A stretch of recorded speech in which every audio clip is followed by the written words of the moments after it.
confessar uma coisa. Hoje eu resolvi tirar o dia, não tá indo pro ar ao vivo. Eu tirei o dia hoje para gravações do Sintonia. E eu percebo assim, eu sou muito abençoada. Porque as 3 pessoas que eu trouxe ao meu programa foram totalmente enriquecedoras. E como eu gosto de partilhar o conhecimento dessas pessoas que vieram gravar comigo hoje, eu vou trazer para vocês. O assunto desta quinta-feira realmente diz respeito em qualquer tempo, qualquer idade, qualquer lugar.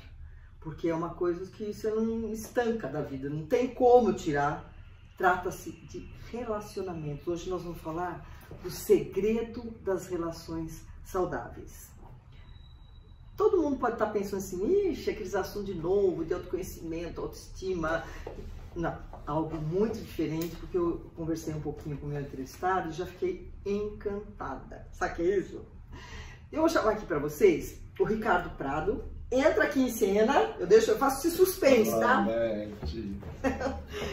Ricardo, super prazer. Fala um oi para os nossos internautas. Muito boa noite. Prazer estar aqui com vocês, com a Beth, com essa queridíssima que está aqui comigo. Faz 5 minutos que eu conheço ele, tá? Tá tudo bem, né? Queridíssima, não? Nesta vida. Nesta vida. Nesta vida. Isso. Porque como eu falei no outro programa outro dia, quando existe uma empatia, uma sinergia, uma sincronia, oi, muito prazer em revê-lo. Com certeza. Né? É um reencontro.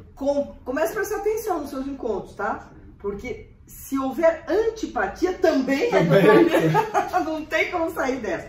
Para quem acredita. E não é verdade absoluta. Com certeza. Vou contar para vocês, antes dele começar a nos dizer sobre as relações. O Ricardo, ele é psicanalista e palestrante. Especialização técnica em psicanálise de relacionamentos e terapia de casais. Vai prestando atenção, anota aí. E direcionado à área comportamental e da comunicação relacional, aonde ele objetiva gerar ferramentas que sejam apropriadas para o desenvolvimento de recursos necessários para que essa criação de relacionamentos sejam mais conectados, mais autênticos, saudáveis e duradouros. Formação em Master Coaching pelo SBC, Sociedade Brasileira de Coaching. Curso de desenvolvimento de técnicas baseadas no TCC Terapia Cognitivo Comportamental. E um entusiasta pelos processos da comunicação não violenta, que eu já trouxe aqui também, com a Vânia Troiano.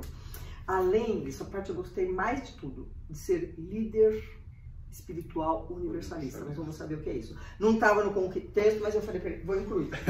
Pode. No final a gente fala disso, né? Pode. Falou de espiritualidade comigo, me derreto. E no final a gente vai entender que está tudo coligado. Não tá? Você vai ver. Então tá. O que é, Ricardo, responde para os nossos internautas, o que é que caracteriza um relacionamento saudável?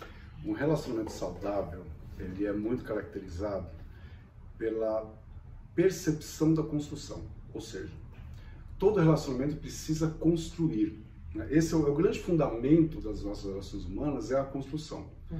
Então a gente precisa ter a percepção de como que nós entramos no relacionamento, como que nós permanecemos nesse relacionamento e como que nós saímos, se porventura nós saímos. São 3 fases, São 3 fases. Porque mesmo que você não saia e fique, também tem que então, mesma coisa, né? Então a construção é perceber o bom relacionamento, o relacionamento saudável, é aquele onde você entra de um jeito e sai melhor. Se for sair, se ficar... Se for sair. Não importa muito, que às vezes o pessoal pode perguntar assim, mas e quando eu estou vivenciando um processo de dor e sofrimento?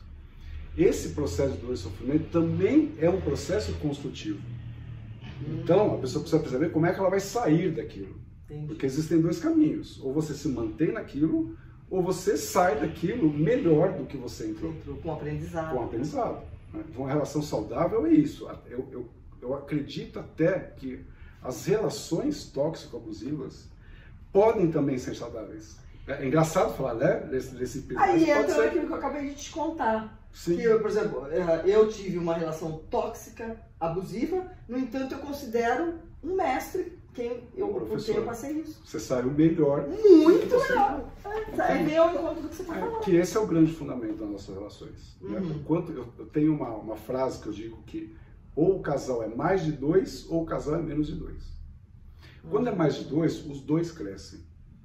Né? Existe um match que injeta ali um combustível onde os dois decolam.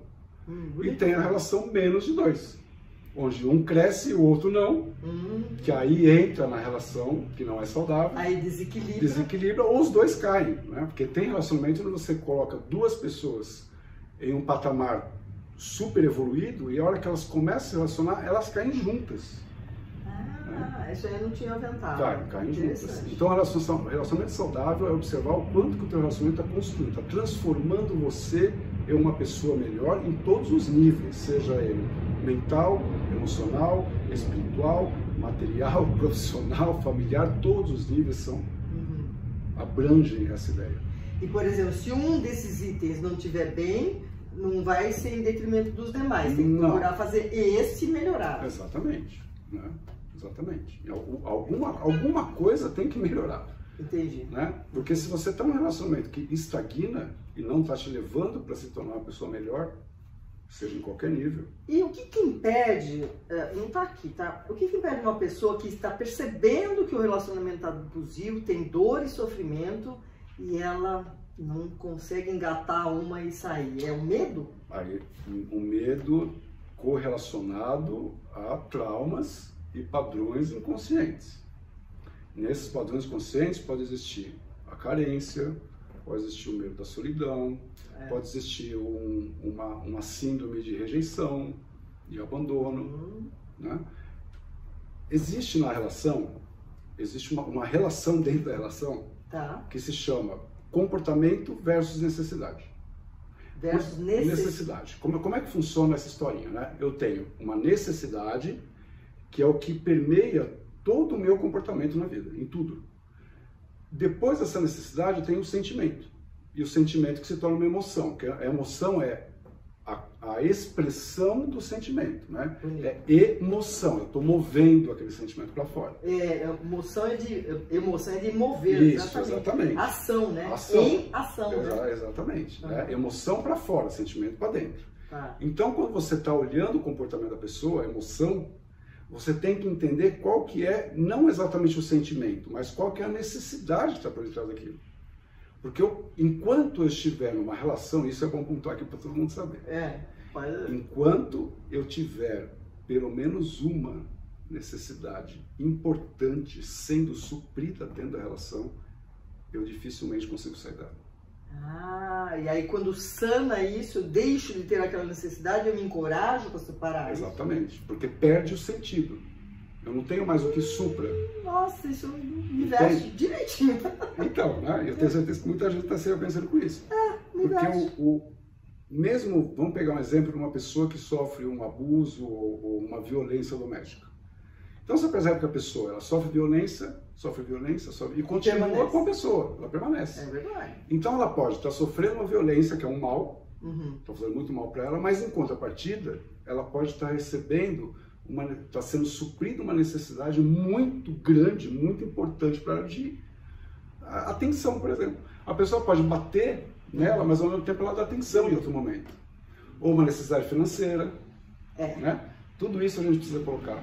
A necessidade financeira pesa muito, né? Muito. A pessoa não quer largar a zona de conforto. Exatamente. E na realidade, outro dia eu trouxe aqui também muito interessante, essa tal de prosperidade era o assunto. Ele falou assim, zona de conforto, ninguém quer perder. A pessoa não precisa sair da zona de comodidade. Isso. Não é fato, isso eu achei interessante essa colocação. As pessoas não saem da zona de conforto, porque a zona de conforto é uma zona conhecida. Vai para uma coisa que não sabe o que é. Isso, então eu dentro daquela zona de conforto, por pior, porque a zona de conforto, né, ela pode ser confortável ou desconfortável. Essa é a questão. Uma zona de conforto não é necessariamente só desconfortável. Só confortável. Ou só por isso que a gente fala, é a zona de estar cômodo. Isso, a zona de acomodação, que é a zona conhecida. Então eu conheço tudo naquela região onde eu estou, naquele lugar que eu estou, eu conheço tudo, eu sei administrar, eu sei lidar com tudo aquilo. Então para sair daquilo eu tenho que aprender ou reaprender a lidar com tudo de novo. E aí rola uma preguiça. Né? Preguiça, o medo? Exatamente, entende? Eu entendo, nossa, é verdade. Você falou sobre como se percebe, agora, por que o comportamento é importante nas relações? O comportamento... Meio óbvio a pergunta, mas não é dá muito, para explicar, não? Eu vou falar uma coisa aqui que talvez as pessoas nunca tenham parado para pensar, a maioria. O comportamento também é, e principalmente, uma forma de comunicação. Quando as pessoas entenderem o quanto que o comportamento está comunicando algo, tudo muda. Uhum. Eu vou dar um um exemplo. exemplo. Uma história que eu vou contar aqui. Imagina que você está aqui na sua casa, e vou imaginar que você está casado e o seu marido está trabalhando. Uhum. O que você mais quer nesse momento, quando a hora que ele chega em casa, o que você está desejando? Que ele chegue. Sim, é que eu falo. Na época, porque casamento não tem mais. Pois é. Mas vamos imaginar que tem. É. Ele chega, ele vai te dar um sorriso, vai perguntar como é que tá o teu dia, vai te dar um abraço, fez falar que te ama, blá, blá, blá, aquela fofuça. Aí você acorda, né? Aquela fofice toda. É. Só que, quando ele chega, você pode estar em um comportamento, uma expressão corporal, fisiológica, que está mostrando para ele que você não quer nada disso. Ah, é? Entendeu? Mas se eu tô querendo, por que eu vou? Pois é, mas às vezes o comportamento, ele não está harmônico com o desejo. Aí gera caos, porque entendeu? Se você tem um pensar e um ato diferente, daí... Um outro exemplo disso, que eu vou até pegar uma questão pessoal minha. Quando eu fui casado, eu tinha vários conflitos com essa questão de dormir e nenhum procurar o outro, né? Fica cada um no teu canto e ninguém procura ninguém. Uhum. E aí começou a rolar um conflito, e aí eu percebi o quê? Eu já comecei a estar trabalhando como psicanalista, e comecei a perceber que ela reclamava que eu não a procurava. Tá. Né? Era o desejo dela. Tá. Só que quando nós íamos pro quarto, ela colocava um conjunto de moletom que ia da ponta da cabeça até o dedão do pé. Que ele é completamente assexuado. Ligava o ar-condicionado e se cobria com o dedão até o pescoço. Então, que ela mostrava com o comportamento? Que não queria nada. Ela não queria, e ela queria. E ela queria. Entende? Então, aí, claro que aí entra a questão da comunicação também. Né? Eu posso estar trajado do jeito que não quero algo, mas se eu comunicar, a coisa muda de figura. Ela simplesmente podia falar, vamos lá, né? Entendeu? Tem hoje. Exato. Então você vê como o desejo, o comportamento às vezes não expressa o desejo.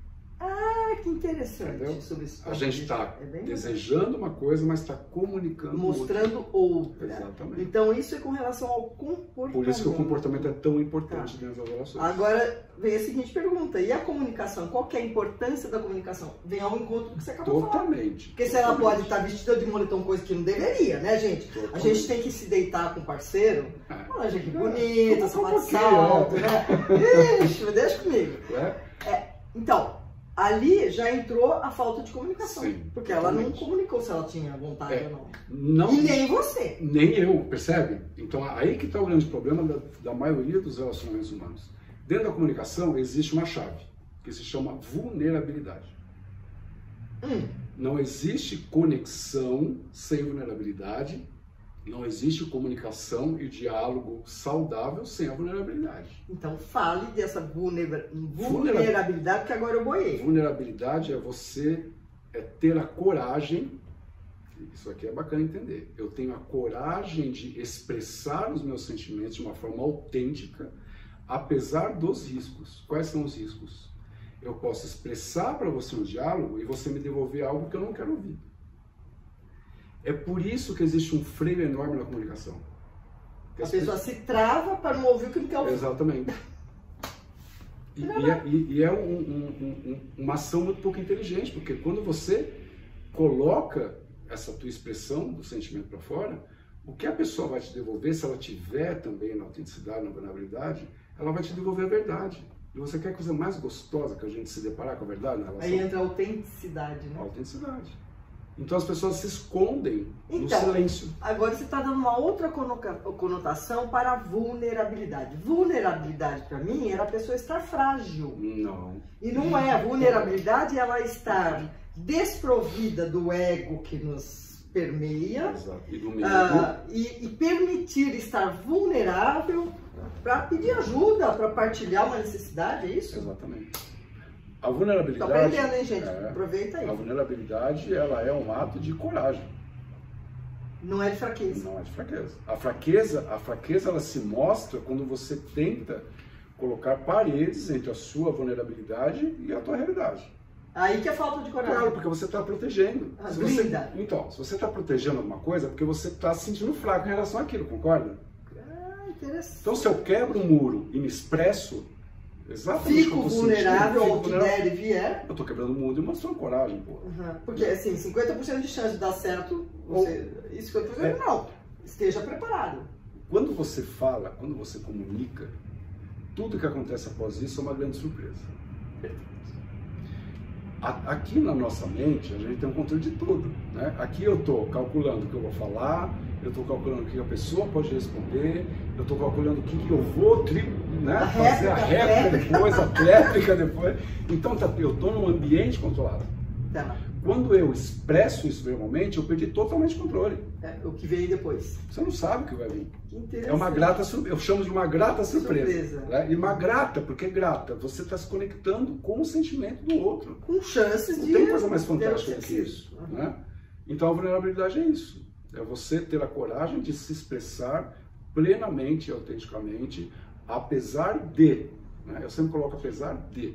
Então, vocês estão nos ouvindo, vocês começaram a pensar como a gente se blinda, né? Totalmente, totalmente. Do receio do que virá do outro. Sim. E aí vai acabando a comunicação. Nós não temos. Aí veste moletom e nada acontece. Acabou, nós não temos comunicação vulnerável. Ixi, Maria. O nosso diálogo não é baseado nisso. O nosso diálogo é baseado no ataque e na defesa. Só. Né? Ou como é que é? Foge ou... É certo e errado, né? É o tempo todo. Na realidade não tem certo e errado, tem diferente. Não, tem diferente. Tem diferente. Sobre o seu olhar como psicanalista, gente, tô adorando isso aqui, tá? Existe uma relação entre a espiritualidade e os relacionamentos? Muita relação. Vamos lá. Vamos lá. O planeta Terra, ele é visto por mim, agora falando um pouquinho como líder espiritual, né? Incorporar o líder espiritual. Tá. O planeta Terra, ele é visto por mim como um grande laboratório. Sim. Por ser um laboratório, ele carece de experiências, né?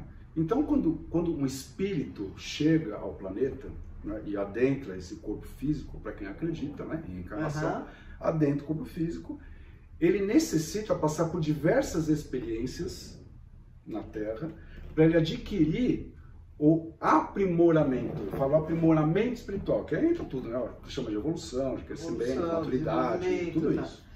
É aprimoramento. Para que aconteça esse aprimoramento, eu preciso de experiências relacionais. Tem uma passagem do Osho. Perguntaram certa vez para o Osho o seguinte: Osho, qual que é o caminho para alcançar a iluminação? Aí o Osho respondeu assim: você tem dois caminhos. Ou você procura o seu isolamento, né, numa caverna e fica lá, né, meditando, se conectando com a sua sombra, caçando, né? Esse processo. Ou você se relaciona. Quer dizer que os relacionamentos são para a nossa evolução. Evolução. Para o bem ou para o mal. Não importa, porque toda experiência relacional na vida está nos levando para a iluminação. O que é iluminação? Não é se tornar um mestre zen. Não. Não é isso. Iluminação é você iluminar o seu inconsciente e todas as sombras que estão ali atrapalhando o teu desenvolvimento. Deixar a luz prevalecer sobre a nossa sombra. Exatamente. E o outro, quando a gente se relaciona... E relacionamento, gente, não é relacionamento amoroso. Né? Relacionamento tem profissional, tem familiar. Claro, familiar, né? Quando eu passo, né, se eu descer aqui no seu prédio, passar pelo porteiro e falar para ele boa noite, eu estou criando uma relação com o porteiro. Sim. Percebe? Então eu tenho relação comigo mesmo, eu tenho relação toda a sua volta. Com esse sofá. E comigo aqui está danado, né? Porque agora você me conheceu... Então, agora, né? Maravilhoso. É sempre assim. Então é sempre tudo em relacionamento. Quando a gente começa a entender isso, a gente entende que eu não tenho que focar a minha atenção ou a minha dedicação só no relacionamento amoroso. Não. Todos os relacionamentos, porque relacionamento abre portas. E me leva à iluminação, me aprimora desde que eu esteja no relacionamento pensando por esse ponto de vista. Entendi. Entende? E você entende assim que as pessoas que se cruzam, ou amorosamente, ou profissionalmente, ou familiarmente, vêm de uma outra esfera, outro plano, como você queira chamar isso? Sim, eu acredito como a gente... Eu acredito, estou fazendo a pergunta, né? Estou apertando ele aqui. Até brincou no começo, é um reencontro, né? Eu acredito em reencontros. Acredito em reencontros e acredito em almas afins. Mas, em contrapartida, enquanto a toda a maré que as pessoas ouvem, eu não reconheço a questão da alma gêmea, por exemplo. Sim, falam alma gêmea como o grande amor da vida, é alma... Não, eu também não. Porque a alma gêmea pode ser uma irmã. Não importa o que seja. Seu chefe. Eu acredito em almas afins, né? A alma gêmea já conceitua para mim uma pessoa igual a mim, sabe? A alma gêmea, eu não acredito muito nisso. O gêmeo é igual. Né? Então eu não acredito muito nisso, eu acredito em almas afins. Então a gente está no planeta, tendo reencontros, tendo novos encontros, construindo outras conexões, e tudo isso, na minha visão espiritualista, está levando para algo eterno, algo que não finda. E, por exemplo, se a pessoa reincide, assim, vamos falar dos relacionamentos, ela procura estar com alguém que lhe traz certa dor e sofrimento, aí ela larga esse alguém, ela arruma outro que também traz essa dor, ela está cumprindo um karma? Não necessariamente. Ou ela está escolhendo errado? Então, na minha visão não é necessariamente então, pode falar. A minha visão é assim, relacionamentos que se repetem, né? Relacionamentos recorrentes, que têm o mesmo final, o mesmo processo, o mesmo final, está conectado à questão da consciência que eu trouxe no comecinho. Quando eu tenho a consciência de que toda relação está me trazendo algo para a minha construção, eu sempre vou estar olhando para a relação dessa forma. Então, o que vai acontecer? A pessoa que não está conectada com isso, ela está num relacionamento onde ela só sofreu e não aprendeu nada. Né? Consequentemente, ela vai entrar num outro, porque constrói-se um padrão nisso. Ela vai entrar em um outro relacionamento que vai sofrer, aprendeu que não tinha aprendido. Não vai aprender nada. E ela chega aos 90 anos de idade, mas vai atrair alguém. Aí ela vai morrer. Pronto, morreu. Ela certamente vai reencarnar com os mesmos problemas, encontrando os mesmos tipos de relacionamento, até que ela tome a consciência. Entende? A chave do negócio é a tomada de consciência. Tem até uma frase bem assim, que rola muito em rede social, né? Enquanto você não aprende, a situação não muda. Né? Mais ou menos isso. E isso é uma baita de uma realidade. Né? Então eu acredito que os relacionamentos recorrentes são a falta de consciência pelo que eu tenho que aprimorar em mim como pessoa. Então eu acho que eu já aprendi, porque eu tive dois relacionamentos longos, de 14 anos, 28 anos, passei a vida casada, como eu te falei. Sim. Me interna se me verem casando de novo. Mas sim, já tá aprendido. Obrigado, tá ótimo, foram meus grandes mestres. Então, eu reconheço. E eu reconheço também que você aprendeu, porque olha pra você hoje. Porque assim, eu tive 2 ex-maridos que eu aprendi demais com eles. E me tornei uma pessoa resiliente, lutadora, eu vou atrás de tudo que eu quero. Tô assim, plena, sozinha, tá? Sim. Anota aí, sozinha. Sim. Porque eu tive essas experiências. E como eu costumo dizer, amar o amável é muito fácil. Isso é qualquer um. Agora, amar o difícil requer muita investimento emocional. Né? E maturidade. Mas não sou eu que estou falando, tá achando bárbaro que ele está falando. O que é uma comunicação empática, vulnerável e baseada na escuta ativa? O que é escuta ativa? Eu vou tentar ser bem prático nisso, né? Porque isso demanda... Você vai ter que vir de novo, porque então, não vai ter é isso que eu vou te falar. A comunicação nesse nível, né? Que está dentro do modelo da CNV, que é a comunicação não violenta. Não violenta, é bom explicar. É um papo para outro programa. A Né? gente volta. A gente vai voltar só com isso aí. Mas encurtando e tentando tornar um pouco prático. A comunicação empática não é apenas eu me colocar no lugar do outro. Tá. Né? A comunicação empática diz o seguinte: eu crio uma presença tal no diálogo, na comunicação, eu me coloco totalmente presente ao outro, em relação ao outro, para escutar em detalhes o que ele está me passando, entendendo a subjetividade que está por trás daquilo, porque senão fica só uma coisa objetiva. Né? E ao mesmo tempo eu me coloco sob o olhar dele. Então eu passo a ver o mundo, aquela situação, a partir do ponto de vista do outro. E não só o próprio. Né? Não, o meu eu tenho que isolar. A comunicação empática eu tenho que isolar o meu ponto de vista, me colocar em escuta. Entendi. Aí entra a escuta ativa. A escuta ativa, ela diz que eu preciso escutar com curiosidade. Interesse. Isso. Interesse. Então, às vezes a pessoa pergunta e não ouve a resposta, né? Na verdade, a gente não escuta. É muito louco isso, Beth, porque a gente está escutando a pessoa e a gente está escutando e ao mesmo tempo a gente já está pensando na resposta que a gente vai dar. Percebe? Aí a falta daquele mindfulness, né? Total. Mindfulness. Que é estado total de presença. Que é presença total naquele que está descascando a laranja, está prestando atenção na laranja. Exatamente, porque eu preciso, para eu poder responder ao outro, isso é uma coisa, às vezes, é tão óbvia. E a gente não presta atenção. né? Porque a gente não sabe, não aprendeu. Né? A comunicação, para eu devolver algo para o outro de uma forma assertiva, eu preciso receber todas as informações do outro. Que é a tal da escuta ativa. Como é que você vai me fornecer metade da informação e eu vou responder de uma forma assertiva? Não tem como, percebe? Porque eu não tenho a informação toda. Então eu tenho que me conectar a informação toda. E como é que eu faço isso? Perguntando. Né? Ah, me fala um pouco mais disso. Isso é interessante. Me conta um pouco mais disso. Né? Ah, eu quero entender melhor o que você está sentindo. Cria empatia. Esse é o diálogo que leva todo o relacionamento às alturas. Comunicação empática vulnerável é interessante. E a vulnerabilidade. E que tipo de processo deve se respeitar desde o início para que uma relação amorosa comece do jeito certo, né? Isso aí é legal, mas ao mesmo tempo vai dar um bafafá isso aqui. É mesmo? Vai dar. Ah, mas a gente quer saber, né? Eu sempre vai dar bafafá isso. Eu entendo o seguinte, toda relação, para ser saudável, ela precisa de conexão. Bom. Sim. Eu posso escolher ter relações que não são conectadas, que são superficiais? Posso, é uma escolha minha.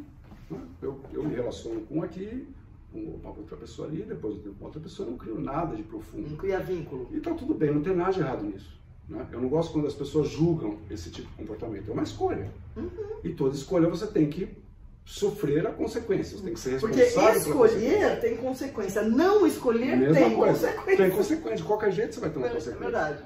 Então, quando a gente olha para a questão, eu penso o seguinte, existem dois caminhos quando eu conheço uma pessoa.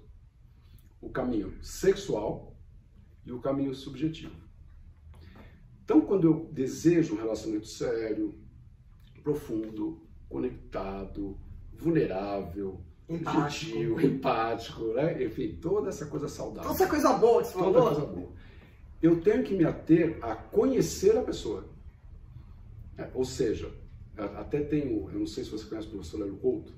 Sim. O Hélio Couto fala sobre mecânica quântica. O Hélio Couto ele usa um jargão que é muito interessante. Ele fala, toma cafezinho, toma cafezinho, toma cafezinho, toma cafezinho, toma cafezinho. Entendeu? Só depois que você vai pensar em sexo da pessoa. Entendi. Porque se você encontrar com a pessoa, você percebe como isso vai dar bafafá? Você encontra com a pessoa, você vai logo para a questão sexual, o que você faz? Você fundamenta aquela relação no sexual. Só que o sexual... Não criou uma conexão mais profunda, né? Sim, porque o sexo não significa intimidade. Intimidade tem a ver com cumplicidade, vulnerabilidade, tudo aquilo que a gente falou até agora. Então, se a pessoa entra na questão sexual, fica muito frágil, porque o sexo... Pode começar com uma paixão, mas não importa. O sexo ele não sustenta uma relação. Verdade. O sexo é o ingrediente da relação, não o sustentáculo da relação. E aí quando eu começo a conhecer a pessoa antes, né, e deixar isso como uma decorrência. Não importa se é no segundo encontro, se é no terceiro, no quinto, no décimo, não importa. Mas como decorrência, eu me permito primeiro conhecer a pessoa. Então, essa é a questão de uma mulher solteira como eu, de ter que explicar isso, entendeu? Pois é, então, porque na atualidade, os seus parceiros homens, o que eles querem? Levar pra cama. Sim, de certa forma. Gente, então, e eu fico procurando conexão com conteúdo, por isso que eu tô sozinha, gente. Pois porque é difícil você encontrar esse tipo de conexão. As pessoas não entendem o que é essa conexão. Né? Só que essa conexão é maravilhosa, gente. Essa conexão, ela faz decolar o casal. O casal decola. Então, eu vou te dar esse livro, 7.0, porque aqui fala, eu aprendi lá no meu curso da doutrina espírita, teve um segmento que falou disso, que existem 3 tipos de relação sexual. Sim. Aquela que o cara vem, ele vai lá, se desafoga e acabou, não tá nem aí, não tem comunicação, não tem conexão, não tem nada. Sim. Aquela que os dois vão pra desafogar. E a terceira que é a comunhão, que é a comum ação dos dois juntos, que tem uma conexão visual, mental, espiritual e carnal. Então aqui trata disso. Corpo, mente, e ó, eu te brindo isso aqui porque é a minha essência. E ele me deu uma explicação tão linda que eu vou comentar aqui. Eu escrevi Autoconfiança, o Oxigênio da Vida, depois Atitude é Tudo, e agora esse. Esse terceiro sou eu, plena, inteira e feliz. E os outros foram todos uma preparação para isso. E precisa ter coragem, né? Para estar pelada com 70 anos aqui. E quando você gosta de música, ó, você hoje está saindo ganhando aqui. Ó, adorando. Esse CD é inteirinho autoral, porque Baixo Santo ele vem pronto. Isso, e aqui, se você gosta de bossa nova, samba, adoro. Tá tudo aí. Ó, nosso horário já estourou, você vai ter que voltar a falar de outras coisas, voltar, né? Vamos voltar. O que você tem a dizer sobre ser um líder espiritual universalista? Ser um líder espiritual universalista... Isso aí me interessou muito. Ser um líder espiritual universalista é você aceitar a missão de levar consciência às pessoas. Eu acho que isso resume muito o meu trabalho. Perante o sentido de que todas as crenças, filosofias, doutrinas, religiões estão levando para o mesmo lugar. Não é exatamente para Deus, né, lá fora. Não precisa falar o nome de Deus, porque tem gente que não acredita. Não acredita. Então, fala uma força Jeová, maior. Buda, né? Enfim. O que você quiser. Cada um chama de um nome. Pai José, né? Caboclo do Pinabá, enfim. Ou você te leva para o caminho que é você mesmo. Toda religião, filosofia e doutrina te leva ao encontro de você mesmo. Essa que é a grande sacada, né? Então, através da consciência, eu tento promover esse encontro, que é a harmonização entre o ego, que atrapalha tanto a vida da gente, a gente não usa ele de forma inteligente, e o self, que é a nossa essência, né? Aquela coisa gostosa, é a força espiritual, né? É o eu gostoso que eu falo. Que bonito isso. É isso. E você tem um centro que... Eu tenho um grupo de desenvolvimento... Que eu futuramente, quando tiver tempo, vou frequentar. Com certeza absoluta. Já me sinto convidado. Já reservei uma cadeira para ela. Então, isso que você acabou de falar, é a pessoa ir ao encontro dela mesma. Isso. Me veio agora um insight, que tem uma música aí no Sintonia que eu fiz. Nessa aqui. A frase é exatamente que eu vou ao encontro do ir a mim, chegar a mim. Nossa, gente, agora arrepiei. Não existe um caminho para fora. O único caminho é sempre para dentro. Para dentro. Porque se você não se encontrar, você não vai fazer nada. Assim como no programa que eu fiz há pouco, se você não se amar, você não dá amor. Não. Ninguém dá o que não tem. Isso. Se você não se achou, você não acha mais nada na vida. Não existe. Ricardo, eu tô assim gostei demais do seu programa, muito bom. da sua entrevista. Muito bom. E queria que você dissesse se você se sente na sua missão. Vamos lá. Uma mensagem para o pessoal, é isso? Sim, se você se sente na sua missão, tá na cara. Agora uma mensagem para o internauta. Eu me sinto completamente. Eu me sinto era da minha área, né? Eu era da área de vendas, depois passei para a área de design gráfico. Passei o que é outro, passei pela espiritualidade, né? Para depois chegar... Para sentar aqui nesse programa para chegar e aqui contar onde eu estou você. agora, exatamente. Né? Então eu sou um produto de tudo isso daí que eu vivi até hoje. E para o pessoal, o que eu tenho a dizer assim, não existe aprimoramento, aprendizado, evolução, ou como você queira chamar, sem que você esteja pleno dentro da experiência. Então, toda experiência de vida que você tiver, principalmente as relacionais, que são toda experiência relacional, esteja entregue. Não tenha medo de se entregar, porque se você não se entregar, você não vai conseguir adquirir as informações da experiência para te levar para um lugar melhor. As pessoas se seguram muito, né? Muito medo de se entregar, de viver a experiência e tornar pleno, é observar um pouco mais o sentido. Eu tenho uma coisa que eu falo, até a minha namorada reclama pra caramba que eu só falo isso o tempo todo, né? Tudo tem que fazer sentido, né? Você tem que sentir, tudo tem que pensar, tem que sentir. Tem que sentir. Né? E as pessoas não sentem, elas querem estar na experiência tentando entender a experiência. Não é para explicar, é para sentir, caramba. É para sentir a experiência, só que eu não tenho como sentir a experiência se eu não estiver pleno. Entregue dentro da experiência. Então essa é a dica que eu deixo para vocês. Viva, se entregue, não tenha medo. Se der certo, comemora. Se der errado, aprendizado e tá tudo bem. Se der certo, ótimo. Se não der certo, é um grande... Maravilhoso. Tá tudo bem. É isso mesmo. Vivam, só isso. Gente, eu queria compartilhar com vocês o seguinte. Eu me sinto tão abençoada de cada pessoa que senta aqui no meu sofazinho, que agora a gente não vai mais lá na OutView, porque só da pandemia ficou por aqui mesmo, eu tô achando ótimo. Cada semana eu aumento o meu patrimônio. Porque o meu patrimônio não é dinheiro, não. Carro, imagina. O carro só para se mover. A casa da gente, para a gente habitar e morar, que é o meu templo. Agora, patrimônio mesmo são as pessoas que chegam na minha vida. E tem uma particularidade com o Ricardo. Eu o conheci porque eu vi um post dele no Instagram, nem eu seguia, mas ele ligou aquilo que ele faz com música. Eu achei tão bacana, porque música sou eu, né?